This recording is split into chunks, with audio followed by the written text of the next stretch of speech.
Welcome to the Students Online Classes. I am Mrityunjay Kumar and I am EO Mathematics faculty. Today I am going to start the next video lecture of the chapter Rational Number. Let's start the lecture. तो आज हम लोग इस lecture में rational number chapter में आज हम लोग प्रूफ सीखेंगे कि रेशनल नंबर ये क्यों है और ये क्यों नहीं है। तो रेशनल नंबर हम लोग समझे थे कि रेशनल नंबर किसे बोलते हैं, उसके लिए कंडीशन था। उसके लिए क्या कंडीशन था कि जो पी बाई क्यू के फॉर्म में लिखा हो और क्यू यानी डिनोमिनेटर नॉट इक्वल्स टू 0 हो। अब प्लस अगर रेशनल नंबर को डेसिमल एक्सप्रेशन के रूप में लिखना हो तो दो ही आता था, टर्मिनेटिंग और नॉन टर्मिनेटिंग। अगर नॉन टर्मिनेटिंग है तो रिपीटिंग और नॉन रिपीटिंग। तो रेशनल नंबर कौन होता था कि जो या तो टर्मिनेटिंग है वो रेशनल नंबर होता था, या जो टर्मिनेटिंग नहीं है लेकिन रिपीटिंग है वो भी रेशनल नंबर है। ये कंडीशन था। कंडीशन 3 कंडीशन, जो पी बाई क्यू के फॉर्म में हो, क्यू नॉट इक्वल्स टू 0 हो। सेकेंड कंडीशन कि जो टर्मिनेटिंग डेसिमल हो वो भी रेशनल नंबर कहलाएगा। थर्ड कंडीशन कि अगर टर्मिनेटिंग नहीं हो लेकिन रिपीटिंग हो, मीन्स अगर 10 को 3 से डिवाइड करें तो आपका रिजल्ट जो आएगा 3.33333 ये चलता जाएगा। तो यानी देखिए टर्मिनेटिंग नहीं, यानी डेसिमल के बाद ये ख़त्म नहीं हो रहा है लेकिन एक रिपीट हो रहा है। तो अगर टर्मिनेटिंग है तब तो वो रेशनल नंबर होगा, लेकिन अगर टर्मिनेटिंग नहीं है लेकिन वो रिपीटिंग है तब भी वो क्या होगा, रेशनल नंबर ही होगा। तो यानी रेशनल नंबर कौन सा नहीं होगा, जो टर्मिनेटिंग ना हो, non terminating plus non repeating, तो उसे हम क्या बोलेंगे, रेशनल नंबर नहीं बोलेंगे। यानी जो रेशनल नंबर नहीं होगा वो क्या होगा, इरेशनल नंबर होगा। ठीक है। तो यानी नॉन टर्मिनेटिंग और नॉन रिपीटिंग मीन्स अगर लिखे हम 3.236958372 ये, तो देखिए क्या है, नॉन टर्मिनेटिंग है प्लस नॉन रिपीटिंग है। कोई भी नंबर एक ऑर्डर में रिपीट नहीं हो रहा है, इस कारण ये क्या है, non terminating plus non repeating. तो ये क्या है, इरेशनल नंबर। ठीक है। तो रेशनल नंबर पहचाने का 3 कंडीशन जो कि हम लोगों ने डिस्कस कर चुके हैं।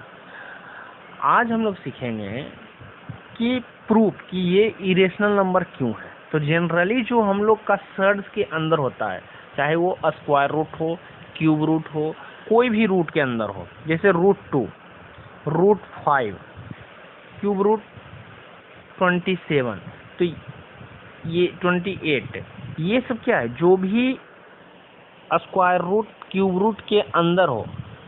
एक्सेप्शन क्या है, एक्सेप्शन में परफेक्ट नहीं हो। परफेक्ट में अगर स्क्वायर रूट 9 का निकालेंगे तो ये 3 आ जाएगा, ये परफेक्ट हो जाएगा। तो perfect square root, perfect cube root को छोड़कर जितने भी सर्ड्स के अंदर होंगे, क्यूब रूट स्क्वायर रूट के अंदर होंगे नंबर, वो सब के सब क्या होंगे, इरेशनल नंबर होगा। क्योंकि जब उनको आप डेसिमल के रूप में लिखेंगे तो वो नॉन टर्मिनेटिंग और नॉन रिपीटिंग के रूप में आएगा। ठीक है। तो वो क्या होगा, इरेशनल नंबर होगा। लेकिन ये इरेशनल नंबर क्यों होगा, इसका तो प्रूफ चाहिए, तभी तो हम बोल पाएंगे कि ये इरेशनल नंबर है। तो इसी का हम लोग प्रूफ अभी सीखेंगे कि ये क्यों इरेशनल नंबर है। तो चलिए, प्रूफ सीखने के पहले आज मुझे ज़रूरत पड़ेगा एक बेसिक। जब हम लोग पढ़ रहे थे रेशनल नंबर तो हमने बताया था कि ये कंडीशन मस्ट नहीं है, लेकिन याद रखना है, जो कि मुझे आगे ज़रूरत होगा। और वो कंडीशन क्या था, ये कि पी बाई क्यू किस रूप में हो, लोएस्ट फॉर्म में होना चाहिए। किस फॉर्म में, लोएस्ट फॉर्म में। ये कंडीशन जरूरी नहीं है लेकिन ये याद रखना है, ये हो भी सकता है। P by Q lowest form में। लोएस्ट फॉर्म मतलब पी और क्यू का जब HCF फाइंड करेंगे यानी कॉमन फैक्टर, सिर्फ और सिर्फ 1 मिलेगा आपको। लोएस्ट फॉर्म, आप कोई भी फ्रैक्शन का लोएस्ट फॉर्म निकालेंगे तो आप देखेंगे कि जो उसका नंबरेटर और डिनोमिनेटर दोनों का HCF जो होगा यानी कॉमन फैक्टर सिर्फ और सिर्फ 1 होगा, तभी हम लोएस्ट फॉर्म बोलेंगे। तो यानी लोएस्ट फॉर्म रेशनल नंबर का क्या, कैसे हम लोग कहेंगे कि उसका कॉमन फैक्टर सिर्फ और सिर्फ 1 है। ठीक है। तो ये मुझे ज़रूरत पड़ेगा प्रूफ करने में। एक और थ्योरम मुझे ज़रूरत पड़ेगा, और वो थ्योरम ये है कि लेट P भी अ प्राइम नंबर, मतलब कि कोई एक प्राइम नंबर है P, if P divides A square then P divides A where A is positive integer। ठीक है। अगर P एक प्राइम नंबर है और P जो है A स्क्वायर को डिवाइड कर रहा है, P जो है A स्क्वायर को डिवाइड कर रहा है, ठीक है। तो ये जरूरी है कि P जो है A को भी डिवाइड करेगा, और ये सभी नंबर के लिए है, सभी नंबर के लिए। देखिए क्यों, कि अगर आप सपोज कि कोई 2 से आप 8 डिवाइड कर रहे हैं, 2 से 8 डिवाइड कर रहे हैं, तो 4 2 4 जा 8, ये डिवाइड हो गया। अब इसी को आप 2 को 8 स्क्वायर को डिवाइड करें, 2 से 8 स्क्वायर को डिवाइड करेंगे तो ये भी 2 से डिवाइड हो जाएगा, होगा या नहीं होगा। तो जनरली थ्योरम ये यही है कि अगर कोई एक नंबर a स्क्वायर को a स्क्वायर को डिवाइड कर रहा है तो p जो है a को भी डिवाइड करेगा। आए समझ में। अगर 3 जो है 9 को डिवाइड कर रहा है, यानी 3 के स्क्वायर को डिवाइड कर रहा है, 3 के स्क्वायर को डिवाइड कर रहा है, ये डिवाइड करेगा, तो 3 जो है 3 को भी डिवाइड करेगा। इसका मतलब यही है। अगर 4 जो है 16 के स्क्वायर को डिवाइड कर रहा है तो 4 जो है 16 को भी डिवाइड करेगा। ये थ्योरम मतलब यही है, और ये मुझे ज़रूरत पड़ेगा। कहाँ ज़रूरत पड़ेगा, देखिए। तो ये एक थ्योरम हो गया कि P एक प्राइम नंबर है और वो अगर a स्क्वायर को डिवाइड करता है तो P जो है a को भी डिवाइड करेगा, ठीक है। तो मेरा नेक्स्ट जो है वो है कि √2 इज इरेशनल। हमने बताया कि जितने भी सर्ड के अंदर नंबर होंगे एक्सेप्ट परफेक्ट, वो सब के सब क्या होंगे, इरेशनल होंगे। आज हम वही पढ़ेंगे कि √2 इज इरेशनल क्यों होगा, कैसे होगा, ये प्रूफ सीखते हैं। तो हम लोग एक कंट्राडिक्शन करेंगे इस स्टेटमेंट में कि इसके हम विपरीत मानेंगे कि नहीं √2 जो है एक रेशनल है, और लास्ट में हम लोग अपने स्टेटमेंट को कॉन्ट्राडिक्ट करवा देंगे। अगर कॉन्ट्राडिक्ट कर जाएगा तो इसका मतलब क्या होगा, जो हम लोग माने थे वो गलत है। तो हम लोग मानते हैं कि √2 जो है रेशनल है।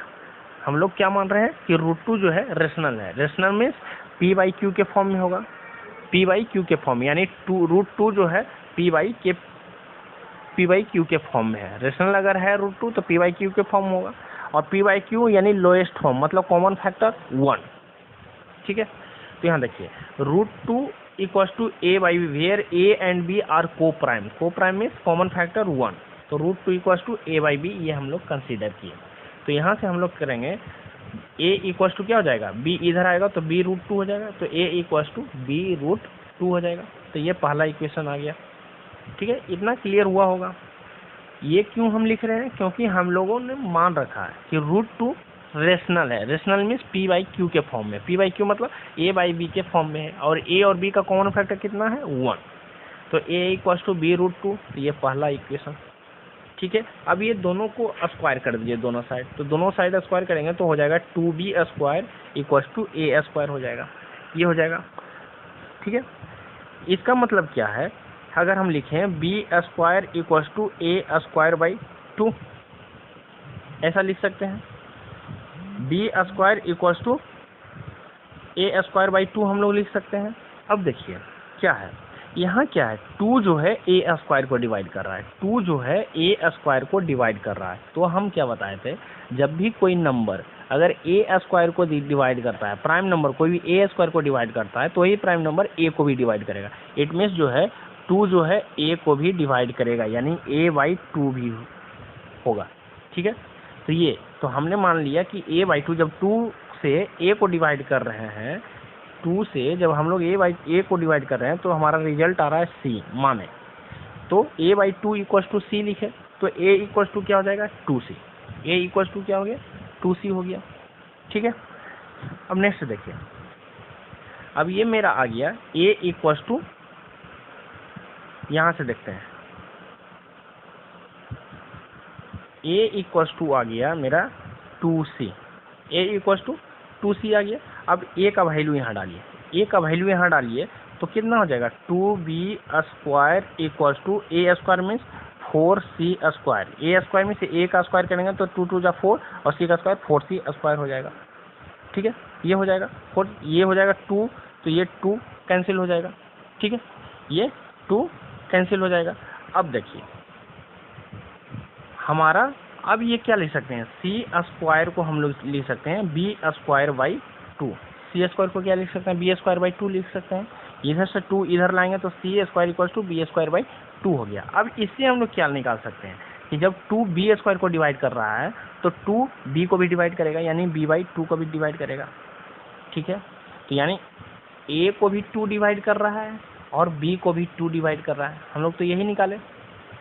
जब देखिए, जब a और b को 2 डिवाइड कर रहा है, इट मीन्स क्या होगा, a और b का कॉमन फैक्टर भी एक 2 होगा।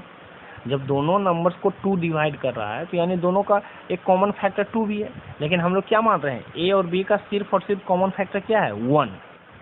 a और b का कॉमन फैक्टर 1, लेकिन यहाँ क्या आ गया, a और b का कॉमन फैक्टर एक 2 भी आ गया। तो हमारा जो क्या हुआ कॉन्ट्राडिक्शन, वो गलत, हम लोग जो माने थे वो क्या हो गया, गलत हो गया। एज्यूम जो किए वो गलत हो गया। जब गलत हो गया इट मीन्स क्या हुआ, हमारा कॉन्ट्राडिक्ट कर गया स्टेटमेंट। तो हम लोग जो माने थे वो गलत है। तो √2 जो हम मान लेते थे रेशनल, वो रेशनल नहीं है। √2 क्या है, इरेशनल है। तो इस तरीके से प्रूफ हम करेंगे। नेक्स्ट एक और प्रूफ देखते हैं, prove that √3 is irrational. Same type से कि √3 को हम लोग मानेंगे रेशनल है। रेशनल मीन्स a/b के फॉर्म में होगा, और a/b का कॉमन फैक्टर क्या है, 1 है। a और b का सिर्फ और सिर्फ कॉमन फैक्टर क्या है, 1 है। अब इसको हम क्या करेंगे, a को b को इधर लाएंगे तो a = b√3 हो जाएगा, a = b√3 हो जाएगा। अब इसे स्क्वायर करेंगे तो 3b² = a² हो जाएगा। ठीक है, इट मीन्स क्या हुआ, अब 3 को इधर लाएंगे तो क्या लिख सकते हैं, b² = a²/3। इसका मतलब ये है कि अगर 3 a² को डिवाइड कर रहा है तो 3 जो है a को भी डिवाइड करेगा, यानी a/3 जब डिवाइड करेगा तो कोई रिजल्ट आएगा। रिजल्ट में मान लिया हम लोग c आया, तो इसका मतलब कि हम लिख सकते हैं a = 3c, लिख सकते हैं a = 3c आ गया। तो अब हम a का वैल्यू हम पुट करेंगे, तो जब 3c का वैल्यू यहाँ पुट करेंगे तो आ जाएगा a² मीन्स a का स्क्वायर, तो 3 3 = 9 और c², तो 3b² = 9c² आ जाएगा। और 3 3 कैंसिल हो जाएगा तो आ जाएगा b² = 3c², ये आ जाएगा। अब c², 3 को इधर ले आएंगे तो क्या हो जाएगा, c² = b²/3। अब यहाँ देखिए b²/3, इट मीन्स क्या है कि 3 b को भी डिवाइड कर रहा है, 3 a को भी डिवाइड कर रहा है, तो यानी a और b का कॉमन फैक्टर जो है वो क्या है, 3 है। लेकिन हम लोग मान रहे हैं कि a और b का कॉमन फैक्टर सिर्फ और सिर्फ क्या है, 1 है। तो ये भी कॉन्ट्राडिक्ट कर गया। जब कॉन्ट्राडिक्ट कर गया तो हमारा स्टेटमेंट जो हम एज्यूम किए थे वो गलत है। तो हम लोग एज्यूम क्या किए थे कि √3 जो है रेशनल है, तो लेकिन हमारा एज्यूम किया हुआ गलत हो गया। तो गलत हो गया तो इट मीन्स √3 जो है इरेशनल हो। ठीक है, तो इस तरीके से हम लोग प्रूफ करेंगे। नेक्स्ट एक और प्रूफ है कि 5 - √3 जो है ये इरेशनल है, ये प्रूफ करना है। तो हम लोग सेम मानेंगे कि 5 - √3 जो है रेशनल है, उसके अपोजिट मानेंगे। रेशनल मीन्स a/b के फॉर्म में, यानी p/q के फॉर्म में होगा। अब देखिए, अगर हम 5 को इधर ले आए तो ठीक है, अगर 3 को हम √3 को इधर ले आए तो ये a/b इधर आएगा तो 5 - a/b √3 हो जाएगा। ठीक है, ट्रांसपोजिशन रूल। अब √3 5 - a/b, इसे सोल्व किए तो इतना आ गया, ये आ गया। तो 5 - a/b इज रेशनल। देखिए, अब √3 जो है, ये √3 क्या है, इरेशनल है। क्या है, √3 क्या है, इरेशनल, क्योंकि हम लोग ऑलरेडी पहले प्रूफ कर चुके हैं। लेकिन 5 - ab ये क्या है, 5 - ab क्या है, रेशनल है, क्योंकि 5 एक रेशनल नंबर है, और रेशनल में कोई भी नंबर आप सब्ट्रैक्ट करेंगे तो रेशनल ही आएगा। तो देखिए 5 - ab क्या है, रेशनल है। तो LHS में आपका इरेशनल आ गया और RHS में क्या आ गया, रेशनल आ गया। तो ये दोनों सही नहीं हो सकता।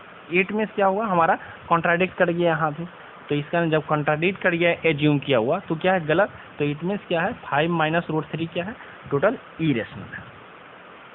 ठीक है, आ रहा है समझ में या नहीं आ रहा है। तो ये हम लोग कॉन्ट्राडिक्शन से ये प्रूव कर सकते हैं। पहले मानेंगे उसका अपोजिशन कि ये रेशनल है, ये इरेशनल है, फिर उसे हम अपना स्टेटमेंट एज्यूम जो करेंगे वो कॉन्ट्राडिक्ट करवा देंगे। जो कॉन्ट्राडिक्ट कर जाएगा तो हम लोग लास्ट में लिखेंगे कि ये जो हम लोग माने हैं, एज्यूम किए हूँ, वो गलत है।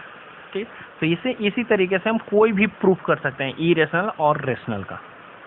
तो नेक्स्ट हम लोग का जो वीडियो लेक्चर होगा वो होगा कि जैसे हम लोग टर्मिनेटिंग नहीं है डेसिमल एक्सप्रेशन, तो उसे रेशनल के फॉर्म में अगर लिखना हो तो कैसे लिखेंगे।